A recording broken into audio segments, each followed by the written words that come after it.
വെളിപ്പാട് പുസ്തക പഠനം പാർട്ട് നമ്പർ 32. ദൈവനാമം മഹത്വപ്പെടുമാറാകട്ടെ. വെളിപ്പാട് പുസ്തകം 6-ാം അധ്യായത്തിൻ്റെ 1-ാം വാക്യത്തിൽ നിന്ന് കർത്താവിൻ്റെ വരവിന് ശേഷം ലോകത്തിൽ രംഗപ്രവേശനം ചെയ്യുന്ന എതിർക്രിസ്തുവിനെ കുറിച്ചുള്ളതായിരുന്നു വെള്ളക്കുതിര എന്നുള്ളത് നാം ചിന്തിക്കുകയുണ്ടായി. 2-ാം മുദ്ര തുറന്നപ്പോൾ ചുവന്ന കുതിരയാണ് കാണാൻ സാധിക്കുന്നത്. സമാധാന രംഗത്ത് നയപരമായി മാറ്റം വന്നു എന്നുള്ളതായിരുന്നു ചുവന്ന കുതിര കാണിക്കുന്നത് എന്ന് നാം കാണുകയുണ്ടായി. സമാധാനത്തിൻ്റെ രംഗം മാറി യുദ്ധത്തിൻ്റെ ആരംഭം കുറിക്കുന്നതാണ് ചുവന്ന കുതിര. സമാധാനത്തിൻ്റെ വക്താവായി ലോകത്തിലേക്ക് രംഗപ്രവേശനം ചെയ്തതിനു ശേഷം ലോക രാഷ്ട്രങ്ങളെയും നേതാക്കന്മാരെയും തൻ്റെ കൈപ്പിടിക്ക് ഒതുക്കിയതിനു ശേഷം തൻ്റെ ഇംഗിതത്തിനൊത്തവണ്ണം ഭരണം നടത്തുന്ന എതിർക്രിസ്തുവിൻ്റെ ചില പ്രത്യേകതകളെക്കുറിച്ചായിരുന്നു 2-ാം മുദ്രയിൽ നാം കണ്ടത്. 3-ാം മുദ്രയിലേക്ക് വരുമ്പോൾ പീഡനകാലത്തുണ്ടാകുന്ന രാഷ്ട്രീയ സ്ഥിതിയെയാണ് വെളിപ്പെടുത്തുന്നത്.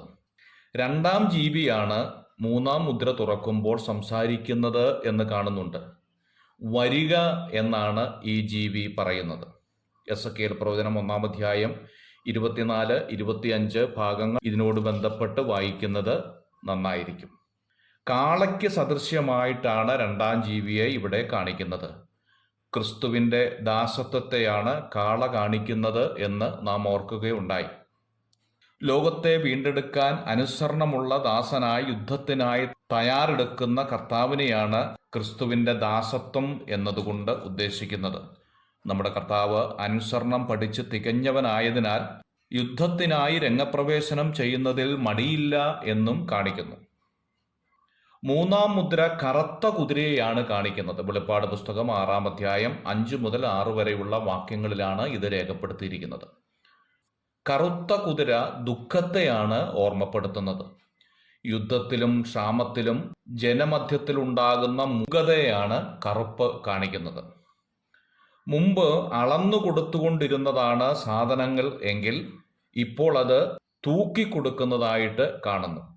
യുദ്ധത്തിലെ ക്ഷാമം മൂലമുണ്ടാകുന്ന പ്രതിഭാസമായിരിക്കാം ഇത് എന്ന് കരുതുകയാണ്. എസെക്കിയേൽ പ്രവചനം 4-ാം അധ്യായം 10 മുതൽ 17 വരെയുള്ള വാക്യങ്ങൾ ഇതിന് ചില സൂചകങ്ങൾ നൽകുന്നുണ്ട്.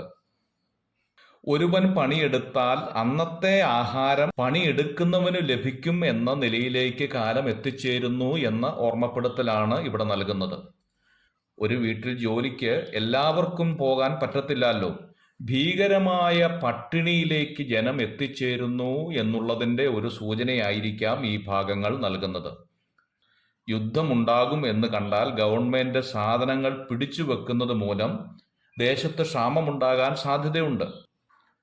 യോഹന്നാൻ പത്മോസ് ദ്വീപിൽ നിന്ന് സ്വർഗത്തിലേക്ക് എടുക്കപ്പെട്ടതിന് ശേഷം സ്വർഗത്തിൽ വെച്ച് കാണുന്നതായ കാര്യങ്ങളാണ് ഇവിടെ വിവരിക്കുന്നത്.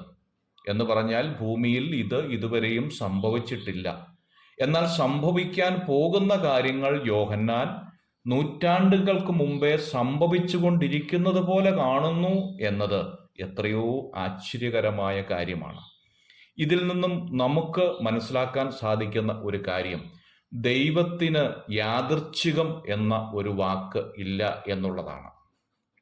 ദൈവവചനത്തിൽ എല്ലാം രേഖപ്പെടുത്തിയിട്ടുണ്ട്.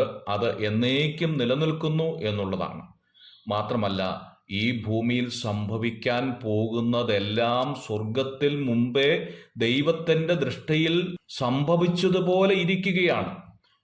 എതിർക്രിസ്തുവിൻ്റെ വരവും അവൻ്റെ പ്രവർത്തനവും യുദ്ധങ്ങളും യുദ്ധാനന്തര ഫലങ്ങളുമൊക്കെ യോഹന്നാൻ ഒരു കാര്യം സംഭവിച്ചു കാണുന്നത് പോലെ സ്വർഗത്തിൽ കാണുകയാണ്. എന്നാൽ ഭൂമിയിൽ ഇതുവരെയും അത് സംഭവിച്ചിട്ടില്ല. സ്വർഗത്തിൽ യോഹന്നാൻ കണ്ടതായ കാര്യം ഒന്നും വിടാതെ ഭൂമിയിൽ സംഭവിക്കാൻ പോകുകയാണ് എന്നുള്ളതാണ്. ഞാനും നിങ്ങളും എത്ര ഭയത്തോടെയും എത്ര നന്ദിയോടുകൂടിയും ദൈവത്തെ സേവിക്കേണ്ടവരാണ് എന്ന ഓർമ്മപ്പെടുത്തലാണ് ഇത് നൽകുന്നത്. God bless you.